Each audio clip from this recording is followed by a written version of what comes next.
Olivia Mitchell smoothed down her emerald cocktail dress as she scanned the crowded charity gala. The crystal chandeliers of the Grand Meridian Hotel ballroom cast a golden glow over Manhattan's elite, making everyone look slightly more glamorous than they already were. Champagne flutes caught the light like stars, laughter echoed off marble walls, and the scent of expensive perfume mingled with the aroma of French cuisine being served at elegantly dressed tables.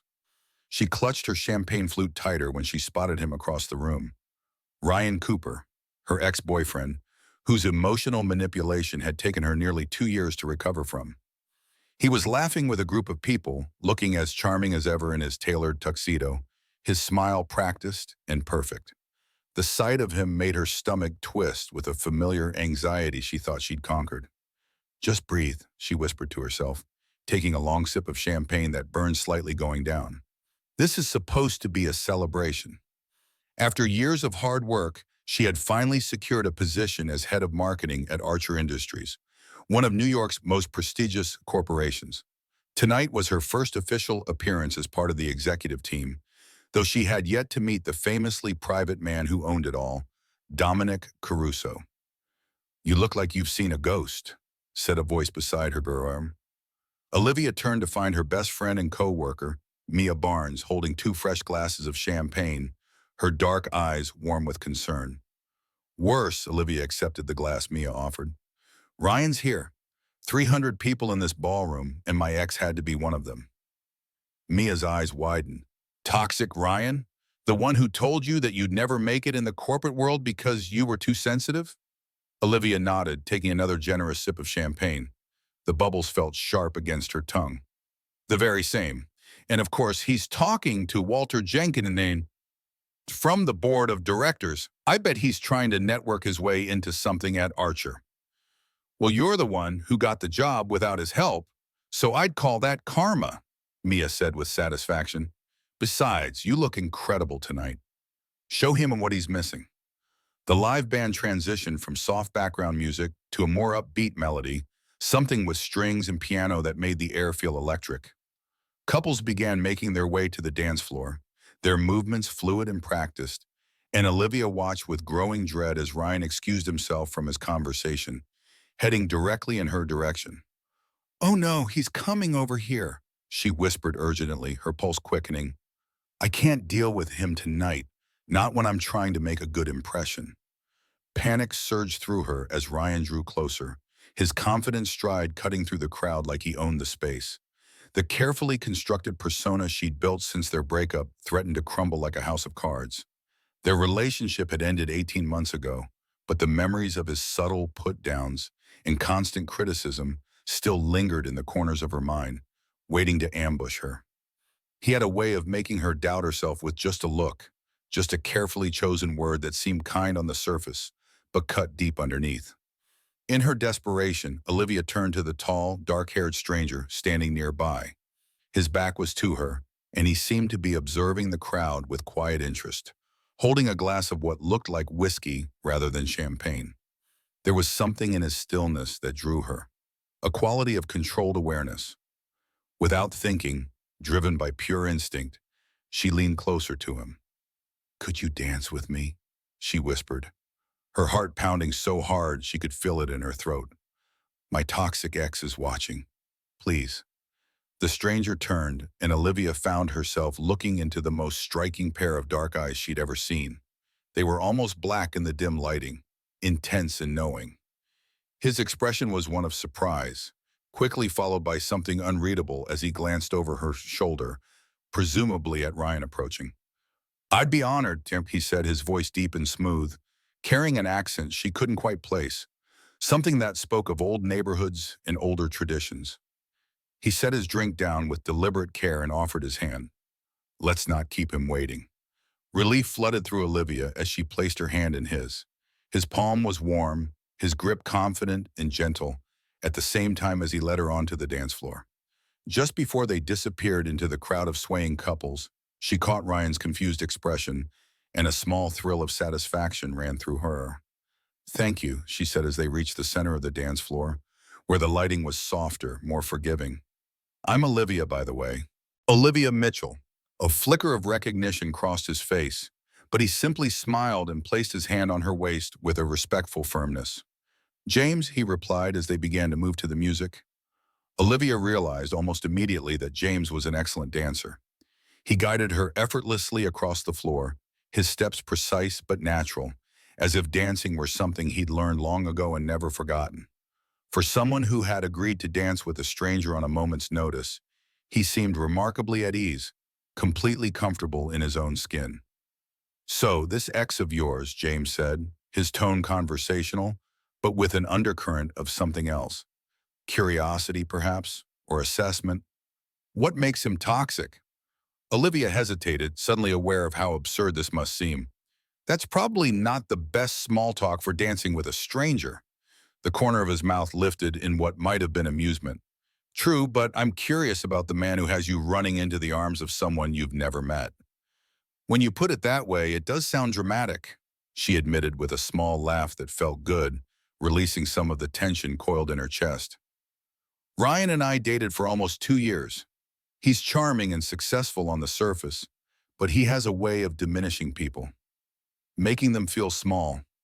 By the time we broke up, I barely recognized myself." James's expression darkened slightly, a shadow passing over his features. "Men like that rely on making others feel small, so they can feel big." "Exactly," Olivia said, surprised by his insight, by how quickly he understood. "I didn't realize how much his criticism had affected me until after we split.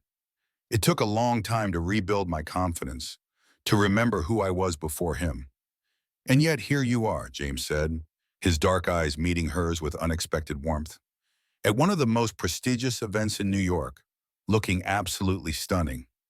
Olivia felt her cheeks warm at the compliment, which seemed genuine rather than practiced. There was something about this stranger that made her feel both nervous and completely at ease, as if she could say anything and he would simply listen without judgment.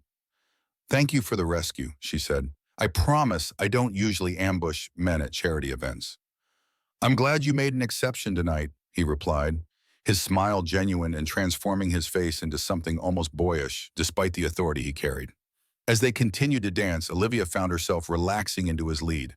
The tension that had gripped her at the sight of Ryan began to dissipate like smoke and wind. James was easy to talk to, asking questions about her work and listening intently to her answers with a focus that made her feel like she was the only person in the room. He mentioned that he was in business as well, though he remained vague about specifics, deflecting her questions with practiced ease.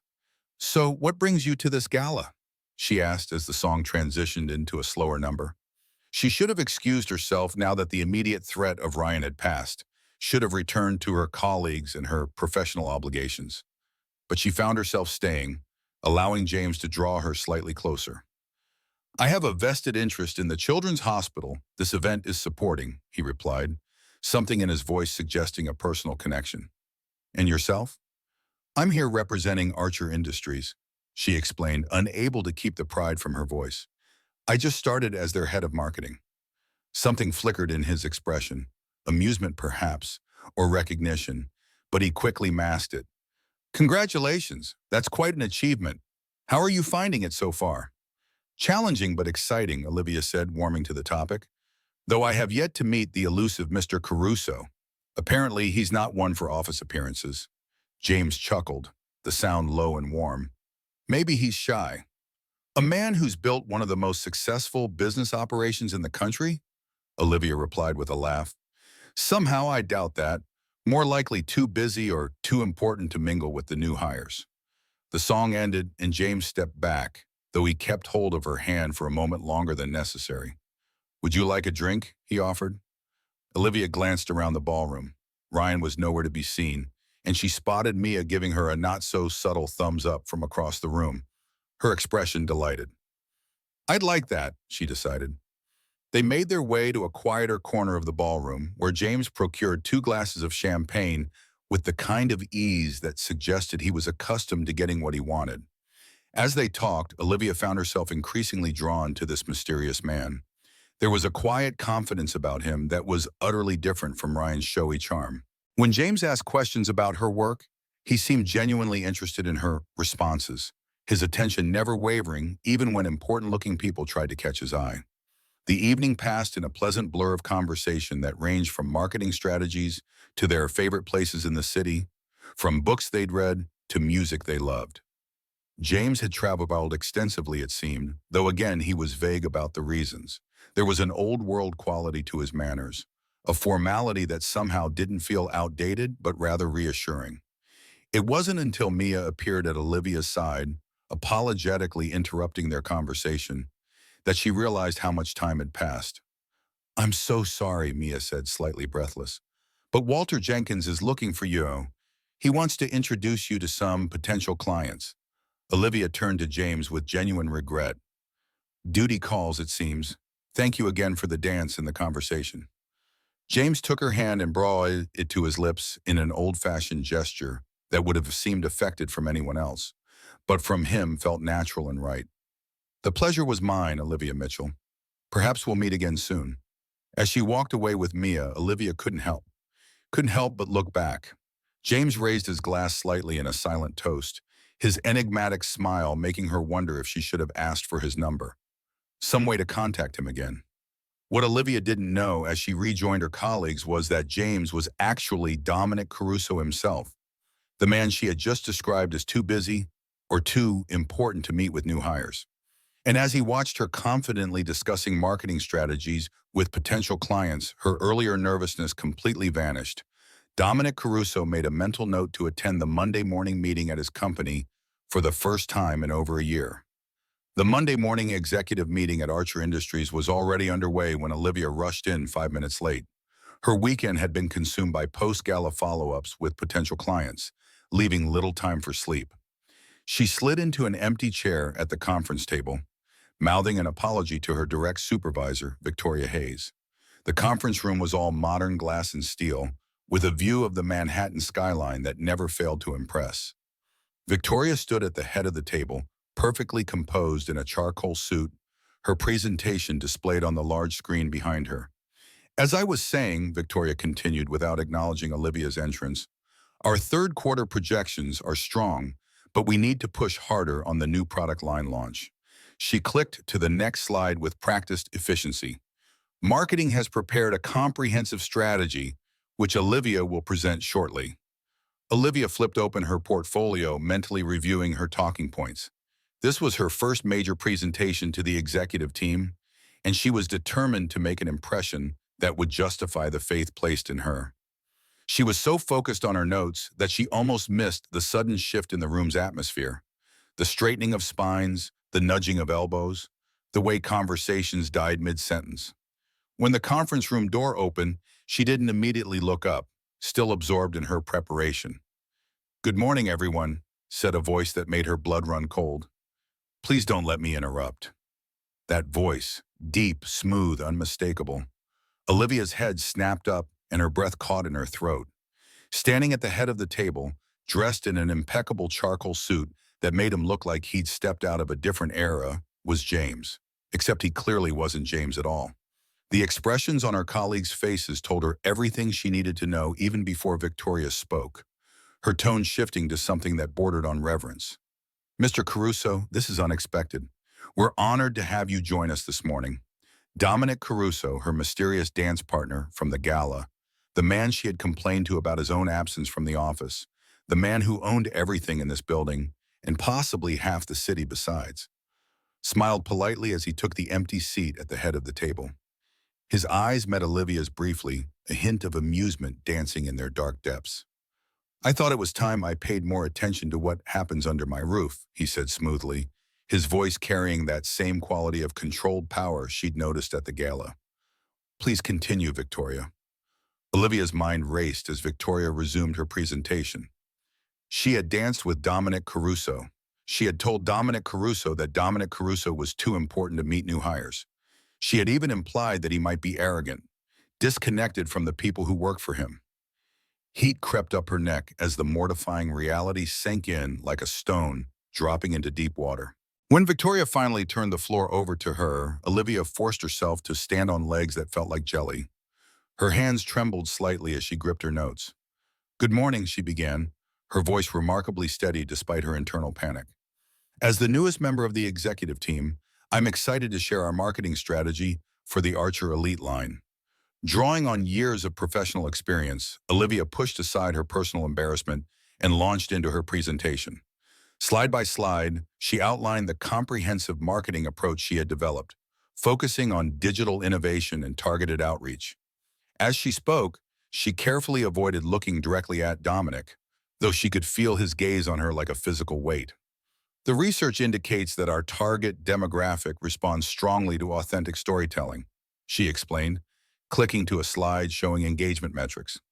I propose we pivot from our traditional product-focused advertising to campaigns that highlight real-world applications and customer experiences. An interesting approach, Dominic commented, speaking for the first time since her presentation began. His tone was purely professional, giving nothing away. But won't that dilute our brand positioning? Olivia finally allowed herself to look at him directly. There was nothing in his expression to suggest he was thinking about their dance or her embarrassing comments. This was purely business, his attention focused and sharp. Actually, Mr. Caruso, she replied, surprised by her own confidence. Our market research shows that modern consumers value authenticity over exclusivity. They want products that enhance their lives, not just status symbols that separate them from others.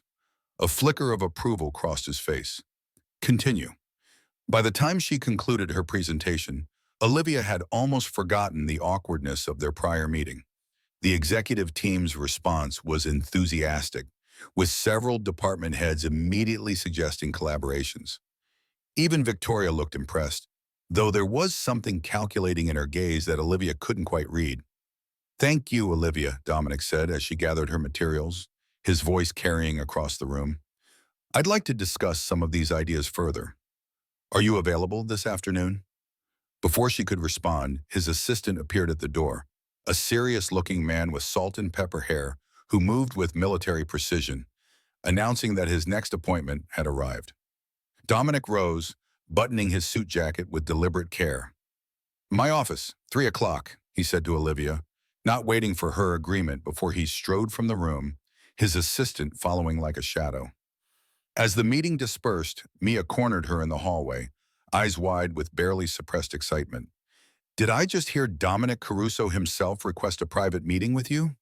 Apparently, Olivia replied, still processing the morning's events, still trying to reconcile the man who had danced with her with the powerful figure who had just commandeered the conference room with his mere presence. Mia lowered her voice, glancing around to make sure no one was listening. And did I see something pass between you two? Like he already knows you? Olivia hesitated, then decided there was no point in hiding it. Remember the man I danced with at the gala? The one who rescued me from Ryan? Mia's jaw dropped. No way.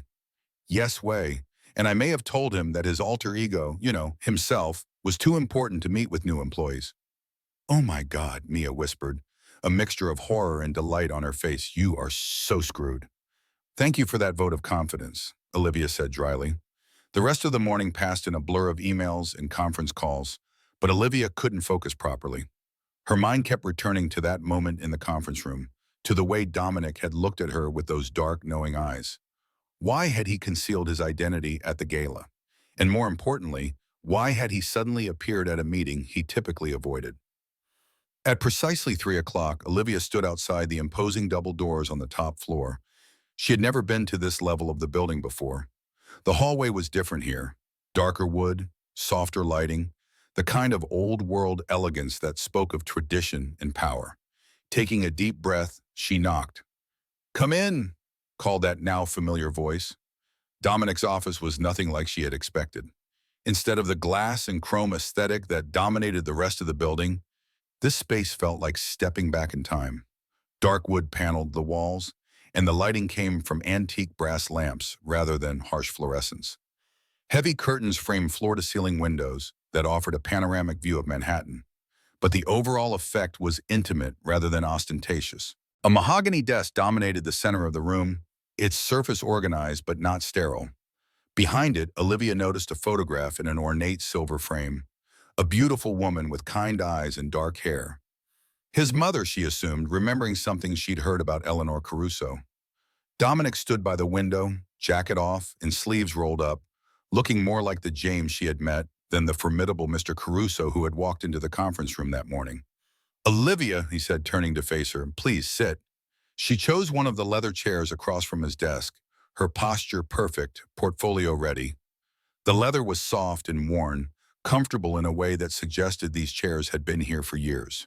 "I've prepared some additional data points that support my proposal," she began, determined to keep this professional. "Before we get to that," Dominic interrupted gently, moving to sit across from her rather than behind his desk, eliminating the barrier between them. "I believe I owe you an explanation." Olivia's carefully constructed professional facade faltered. "Sir, that's not necessary." "Dominic, please," he corrected, his voice softer than it had been in the conference room. "And I think it is necessary. I wasn't completely honest with you at the gala." "You told me your name was James," she pointed out, surprising herself with her boldness. The words came out sharper than she'd intended, carrying some of the confusion and embarrassment she'd been feeling all day. He smiled slightly, and she saw a flash of something genuine beneath his controlled exterior. "It's my middle name, if that counts for anything." "Why the deception?" Olivia asked, genuine curiosity overcoming her nervousness. "Why not just tell me who you were?" Dominic leaned back in his chair, considering her question with the same careful attention he seemed to give everything. "When you approached me, you were looking for help, not trying to impress anyone. It was refreshing. People treat me differently when they know who I am." "Like Victoria nearly falling over herself this morning," Olivia suggested, then immediately regretted her candor. Heat rushed to her cheeks. "I'm sorry, that was unprofessional." To her surprise, Dominic laughed, a genuine sound that transformed his face. "Exactly like that. You, on the other hand, told me exactly what you thought without reservation.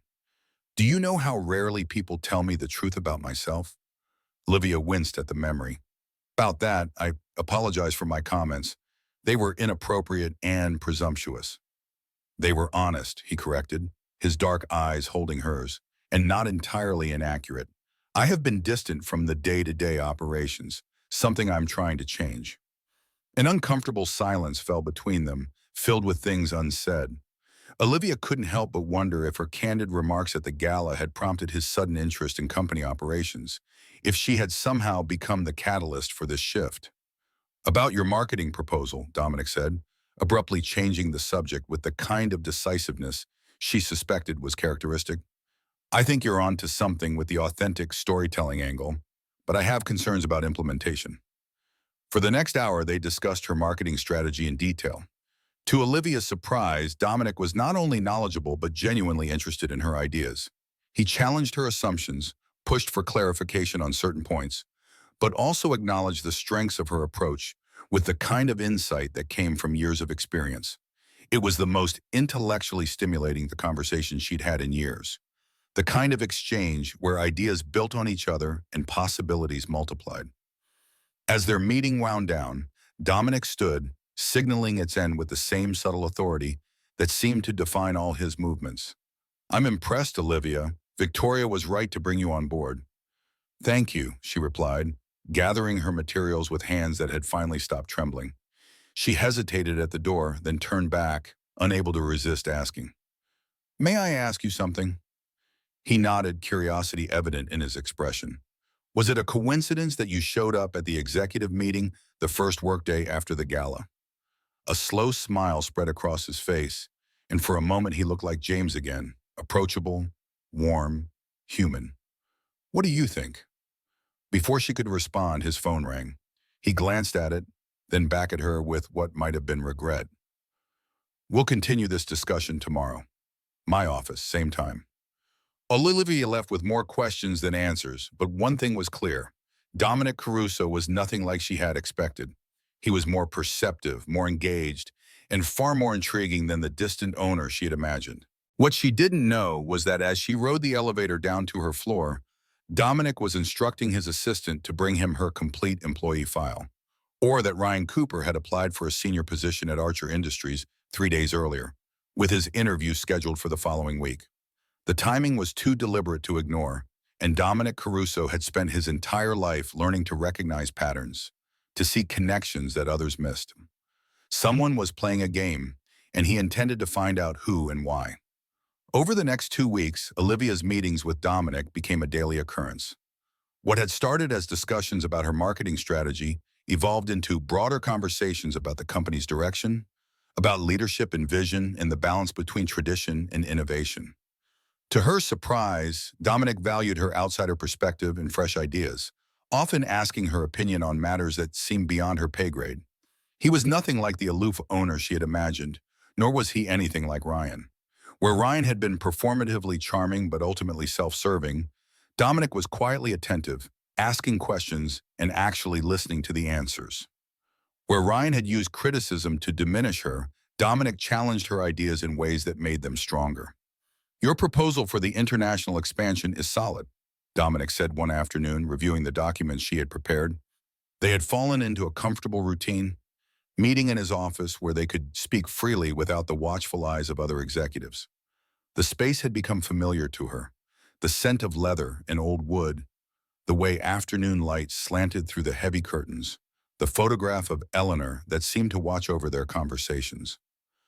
"But I'm concerned about the timing with the Asian markets," he continued, tapping his pen against the desk in a rhythmic pattern. Olivia nodded, making notes in her leather-bound notebook. "I've been thinking the same thing. What if we staggered the launch? Europe first, then Asia 3 months later?" Dominic considered this, his expression thoughtful. "That could work. Draft a revised timeline for tomorrow." "Already on it," she replied with a smile that had become easier over the past weeks. As she gathered her papers, Dominic cleared his throat, a gesture she'd learned meant he was about to say something he'd been considering carefully. "There's a charity dinner this Saturday at the Pierre. I was hoping you might attend with me." Olivia looked up startled. Was this a professional request or something more personal? The lines between them had been blurring, but neither had acknowledged it directly.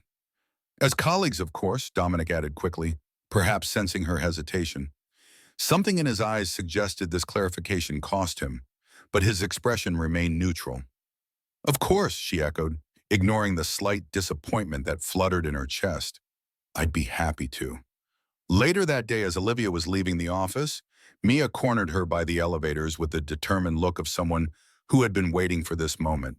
"So, you and the boss seem cozy," she said with a knowing smile. "The rumor mill is working overtime." Olivia sighed, pressing the elevator button perhaps more forcefully than necessary. "We're working on the international expansion. That's all." "Mm-hmm. And that's why he personally requested you for the charity dinner? The one he usually skips?" "How did you even hear about that?" Olivia asked, though she already knew the answer. Mia rolled her eyes. "His assistant told accounting, who told HR, who told me. Nothing stays secret around here, especially when it involves Dominic Caruso showing interest in someone." Before Olivia could respond, the elevator doors opened to reveal Victoria Hayes.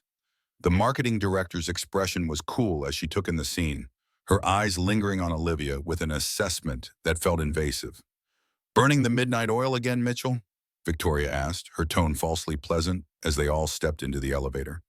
"Just finishing up some projections," Olivia replied neutrally. Very aware of Mia's presence beside her, Victoria smiled thinly. "Impressive how quickly you've caught Mr. Caruso's attention, almost as if you knew exactly what he wanted to hear." The implication wasn't subtle. The elevator descended in tense silence, the only sound the quiet hum of machinery. When Victoria exited on the 15th floor, Mia let out a low whistle. "Wow, she's not even trying to hide her jealousy." Olivia frowned, troubled by the encounter.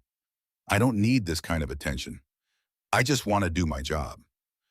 "Well, when you're having daily private meetings with Dominic Caruso, people notice," Mia said gently, "especially people like Victoria who've been trying to get his attention for years." The conversation weighed on Olivia as she made her way home through the evening crowds. She had worked hard for her position, and her ideas were good. Dominic's approval was professional, not personal, wasn't it? Saturday evening arrived with the kind of crisp autumn air that made New York feel magical. Olivia found herself in a car Dominic had sent, headed toward the Pierre Hotel. She had chosen a midnight blue gown, elegant but not flashy, appropriate for a professional appearance. When she arrived, Dominic was waiting in the lobby, and the sight of him in a black tuxedo made her breath catch. He looked like he'd stepped out of another era. old-world elegance combined with unmistakable power. "You look beautiful," he said simply, offering his arm. The compliment was delivered without flourish, but somehow that made it more meaningful. The charity dinner was for a literacy foundation, with Manhattan's elite in full attendance. Throughout the evening, Olivia noticed the curious glances directed their way as Dominic introduced her to investors and board members. He kept her close, his hand occasionally resting lightly on her back as they navigated the crowded ballroom. And she found herself hyper-aware of every touch, every moment of proximity. During dinner, seated at a table with several Archer Industries executives, including Victoria, Olivia felt the weight of scrutiny like a physical presence. Victoria's smile never reached her eyes, especially when Dominic leaned close to speak privately to Olivia, his voice low enough that only she could hear. "Is everything all right?" Dominic asked quietly, having noticed her tension with the kind of perceptiveness she was coming to expect from him. "Just feeling a bit observed," Olivia admitted, trying to keep her voice light. He glanced around, seeming to register for the first time the attention they were attracting. "Would you like to step outside for a moment? The terrace is usually quiet." The terrace overlooks Central Park, the city lights twinkling against the night sky like earthbound stars. Olivia took a deep breath of the cool evening air, feeling some of her tension dissolve into the darkness. "Better?" Dominic asked, standing beside her at the stone balustrade, close enough that she could feel the warmth radiating from him. "Much, thank you."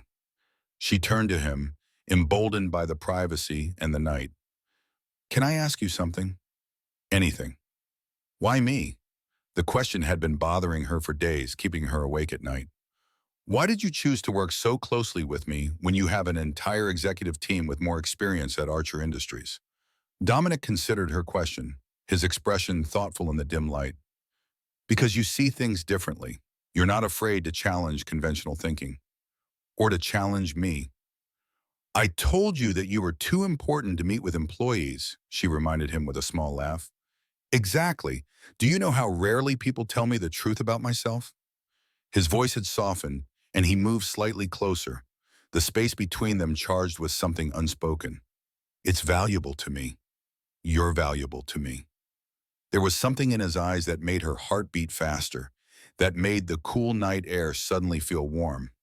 The professional boundaries they had maintained seemed suddenly fragile in the moonlight, ready to dissolve with a single word or gesture.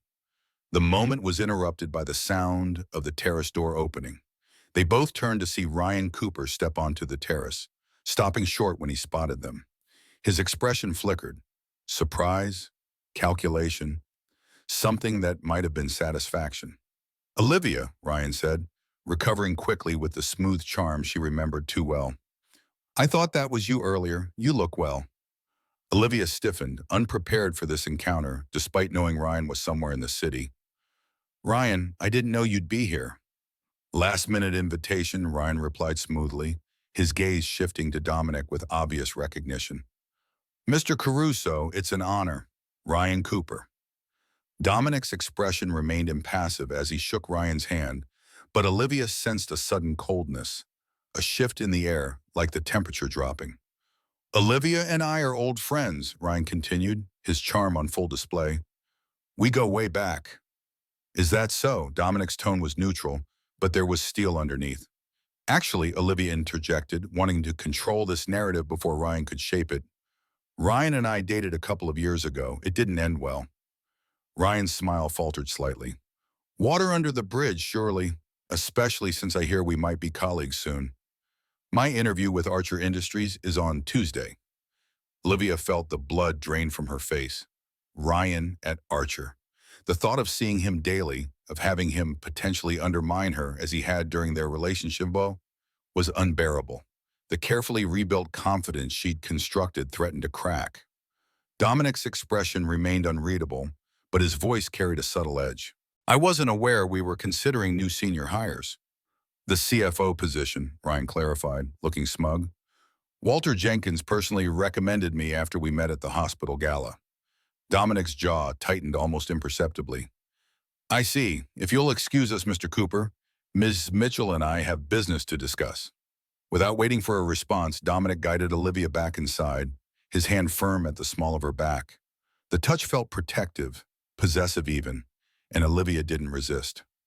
I had no idea he was interviewing, Olivia said once they were safely away from Ryan, her voice tight with barely controlled anxiety. This can't be a coincidence. It's not, Dominic replied, his voice hard in a way she hadn't heard before. The CFO position has been filled internally for months. We never posted it publicly. Then why would Walter? I intend to find out. Dominic's expression was grim, and for the first time, Olivia glimpsed the man beneath the polished exterior. Someone who didn't tolerate deception, who dealt with threats decisively.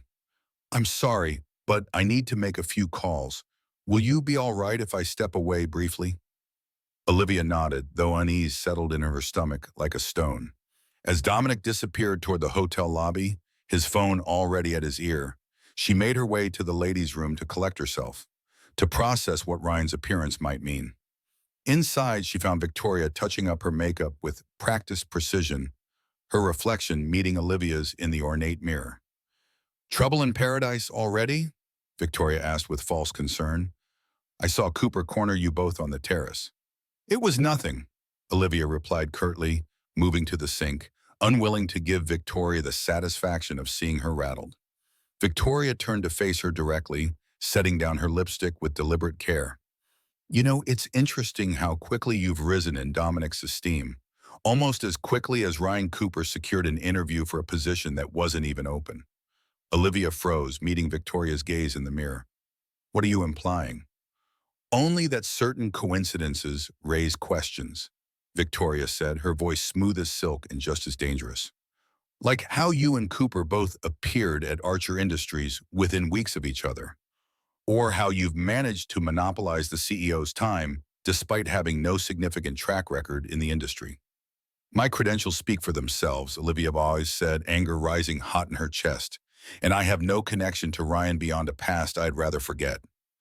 Victoria's smile was cold, calculated.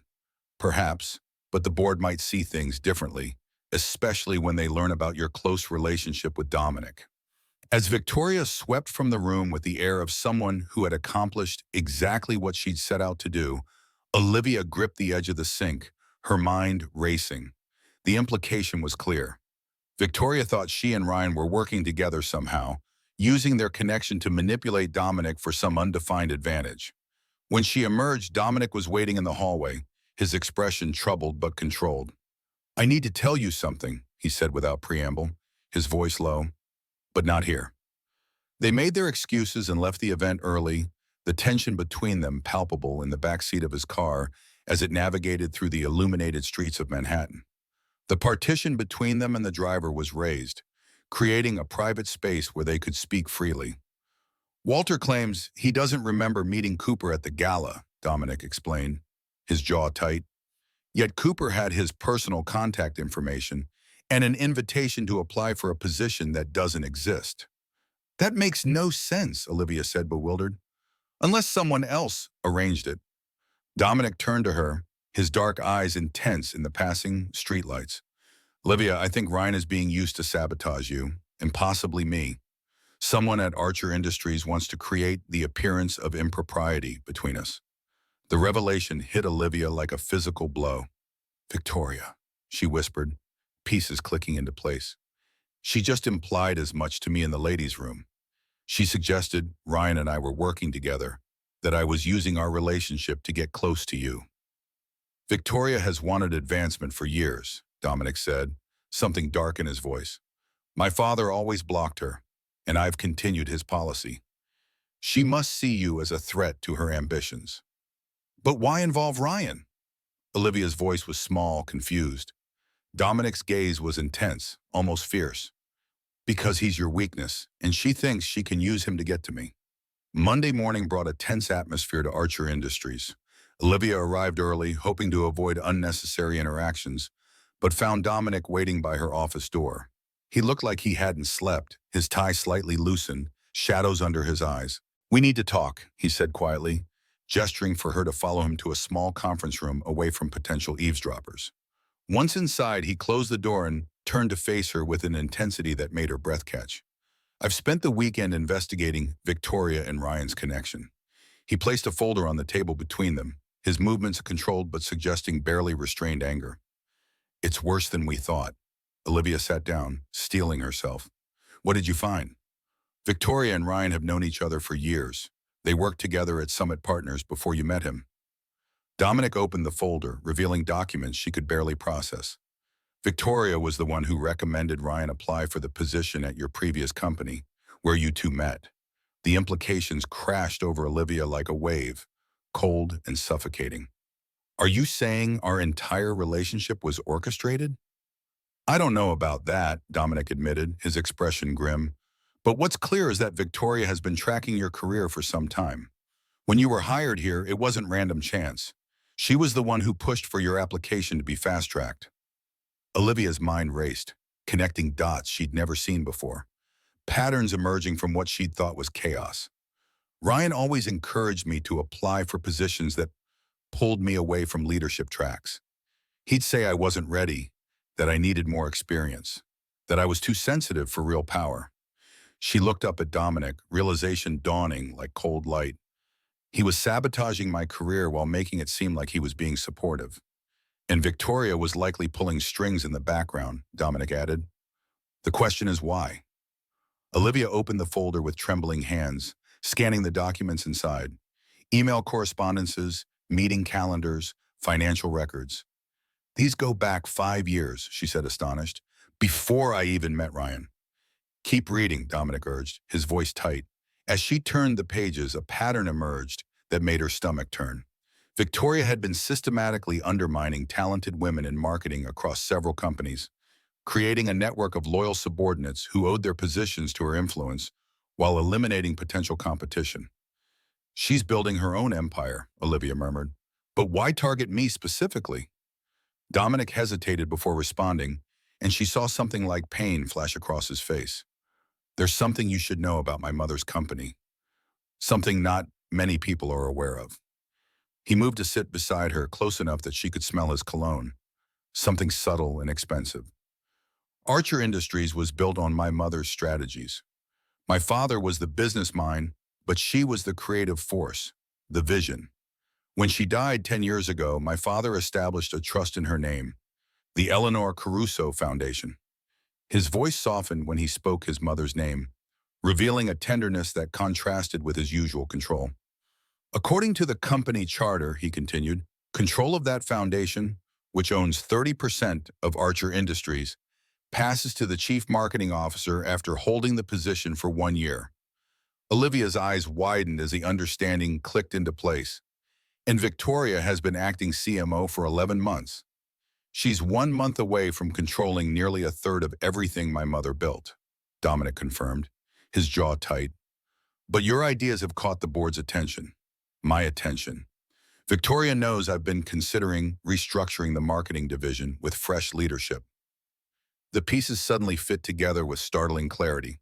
So she brought Ryan in to discredit me, to make it look like I was using a personal connection to advance my career, and to undermine my judgment in the process.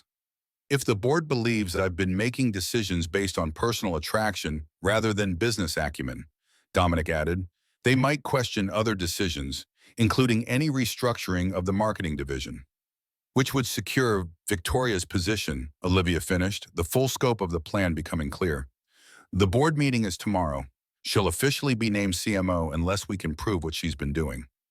What do we have besides circumstantial evidence? Olivia asked, flipping through the folder again with growing urgency. This shows a pattern, but nothing definitively illegal or against company policy. We need something concrete, Dominic agreed, standing to pace the small room with barely contained energy. Something that proves Victoria and Ryan are actively conspiring. A thought occurred to Olivia, sharp and clear. Ryan's interview is tomorrow morning before the board meeting. If we could somehow get him to admit the connection. He's too careful for that, Dominic said, shaking his head. He'd never incriminate himself directly. Olivia considered this, then straightened as an idea formed. Maybe he doesn't have to. What if he thought he was speaking to someone who already knew? Someone he trusts? Dominic's eyes lit with understanding. Victoria. Exactly. If Ryan believed he was talking to Victoria in confidence, he might reveal details of their arrangement. Dominic leaned forward, interested. Do you have access to the company's communication systems? A slight smile crossed his face. I own everything in this building. I have access to whatever I need. The plan came together quickly. Using the company's secure messaging system, they would send Ryan a message that appeared to come from Victoria, requesting a meeting before his interview. The real Victoria would be in a budget meeting at that time, creating the perfect opportunity to confront Ryan. The next morning, Olivia waited nervously in a small meeting room on the executive floor. Dominic had arranged for the room to be equipped with recording devices, legal in New York for business purposes, he'd assured her, his voice carrying the certainty of someone who knew the law intimately. He's on his way up, Dominic said, checking his phone. Remember, you don't need a full confession, just enough to establish their connection and intent. Olivia nodded, smoothing her skirt with trembling hands. What if he doesn't say anything incriminating? Then we go with Plan B. I cancel his interview and delay the board meeting while we gather more evidence. Dominic squeezed her shoulder reassuringly, the touch warm and grounding. But I have faith in you, Olivia. You're stronger than he knows. Stronger than he ever let you believe. With that, Dominic slipped into the adjacent observation room, leaving Olivia alone with her racing thoughts and the ghost of Ryan's criticism that still sometimes whispered in her mind. Minutes later, there was a knock at the door. Ryan Cooper entered, looking exactly as she remembered. Confident, handsome, utterly sure of himself. His expression shifted from expectation to surprise when he saw her. Olivia, where's Victoria? Running late, Olivia lied smoothly, channeling every ounce of confidence she'd rebuilt since leaving him. She asked me to brief you before she arrives. Suspicion flashed across Ryan's face. Why would she do that? Because we need to get our stories straight, don't we? Olivia maintained steady eye contact, refusing to let him see any weakness. About how we know each other, about my role here. Ryan's posture relaxed slightly, though wariness remained in his eyes. Victoria didn't mention involving you directly. Plans change, Olivia replied with a shrug that felt almost natural. The board meeting was moved up. We need to accelerate things. What exactly did Victoria tell you? Ryan asked cautiously, taking a step closer. Olivia took a calculated risk. Everything, about your history together, about your role in monitoring my career, about the Eleanor Caruso Foundation. The mention of the foundation was the gamble. If Ryan wasn't aware of it, he'd question her immediately. Instead, he exhaled slowly and moved further into the room, his guard lowering. So you know what's at stake? Relief flooded Olivia, though she kept her expression neutral. 30% of Archer Industries. That's why Victoria's been tracking me since Summit Partners, isn't it? She saw me as a potential threat even then.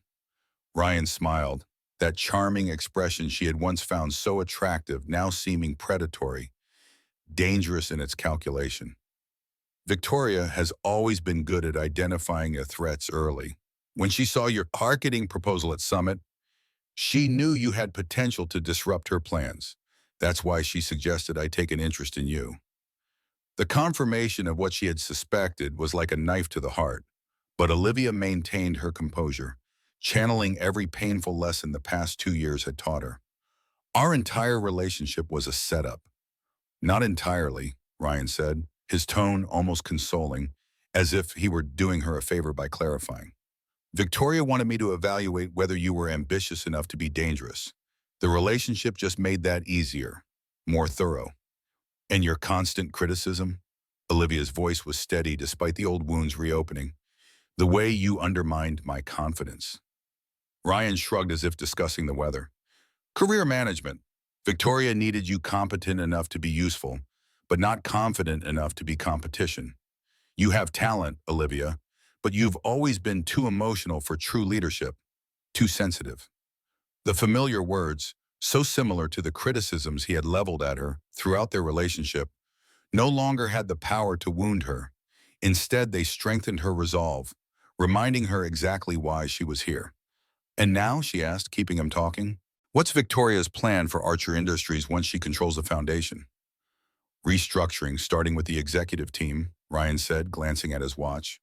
Dominic Caruso is too much like his father, sentimental about legacy, about his mother's vision.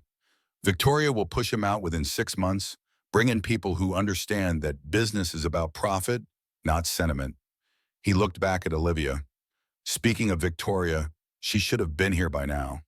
She's not coming, Olivia said, rising from her seat with a confidence that felt earned, real. But thank you for confirming everything we suspected. The door to the observation room opened and Dominic stepped out, his expression hard as stone as he looked at Ryan. Mr. Cooper, I believe we need to have a different kind of conversation.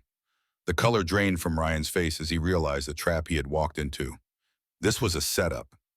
No, Olivia corrected, a sense of liberation washing over her like sunlight after rain. This was justice. 3 hours later, Olivia sat in the boardroom beside Dominic as he addressed the assembled board members. Victoria Hayes sat across the table, her usually immaculate appearance slightly disheveled, her expression one of barely contained fury and growing fear. Based on the evidence presented, Dominic concluded, his voice carrying absolute authority as he played the recording of Ryan's conversation with Olivia, I am recommending the immediate termination of Victoria Hayes' employment with Archer Industries for ethical violations, conspiracy, and attempted corporate manipulation. The board's vote was unanimous. As security escorted Victoria from the building, a humiliating walk past colleagues who watched with various expressions of shock and satisfaction, she paused beside Olivia. He'll do the same to you eventually, she hissed, her composure finally cracking. Men like Caruso always do. They use people, and throw them away.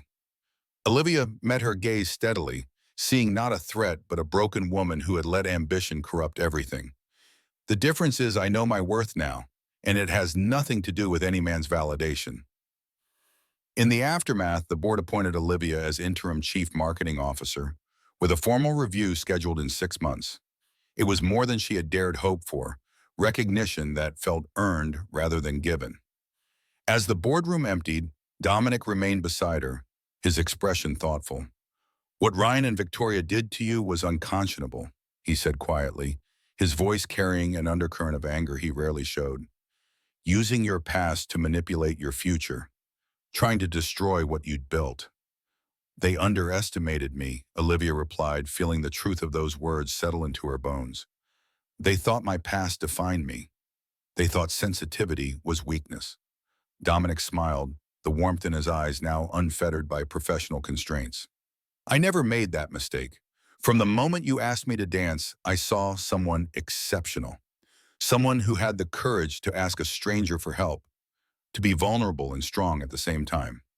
6 months later, as spring bloomed across Manhattan and the city came alive with new energy, Olivia was officially named Chief Marketing Officer of Archer Industries. The Eleanor Caruso Foundation, under her guidance, launched initiatives supporting women in business leadership across the country, programs that would have made Eleanor proud. And when Dominic Caruso asked her to dance at the foundation's inaugural gala, there were no pretenses between them, no hidden identities or ulterior motives. Only the honest connection of two people who had seen past each other's defenses to the truth beneath. Could you dance with me? He whispered in her ear as they swayed to the music, his arms around her feeling like home. Not because of any ex watching, but because there's nowhere else I'd rather be. Olivia smiled up at him, finally free of the shadows that had followed her for so long, free of the voice that had told her she wasn't enough. I thought you'd never ask. As they moved across the dance floor, surrounded by people celebrating Eleanor's legacy, Olivia realized that sometimes the most powerful thing you can do is ask a stranger for help. And sometimes, if you're very lucky, that stranger turns out to be exactly what you needed. Not to save you, but to remind you that you were never broken in the first place. In the photograph that would later appear in the business section of the Times, Dominic and Olivia are caught mid-laugh, his hand at her waist, her head tilted back in genuine joy. The caption would read, Caruso and Mitchell launch Eleanor Foundation. But those who looked closely could see something more in that frozen moment. Not just business partners or even lovers, but two people who had found in each other the courage to be completely, authentically themselves. And in a city of 8 million stories, that was perhaps the rarest story of all.